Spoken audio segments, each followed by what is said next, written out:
बुलेटिनच्या सुरुवातीला आंतरराष्ट्रीय विश्वातनं एक महत्त्वाची घडामोड आहे। पाकिस्तानने पुन्हा अफगाणिस्तानवर एअर स्ट्राईक केलेला आहे। एअर स्ट्राईक मध्ये 3 क्रिकेटरसह 8 जणांचा मृत्यू झाल्याची बातमी समोर येते। अफगाणिस्तान क्रिकेट बोर्डाकडून या हल्ल्याचा निषेध नोंदवण्यात आलेला आहे।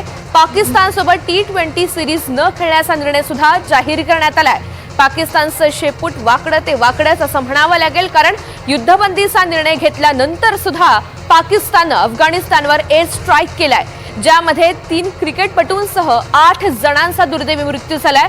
अफगाणिस्तान क्रिकेट बोर्डाने या हल्ल्याची पुष्टी केली आहे। हे क्रिकेटर्स एका मॅच नंतर आपापल्या घरी जाण्याच्या तयारीत असताना त्यांच्यावर हा हल्ला करण्यात आला।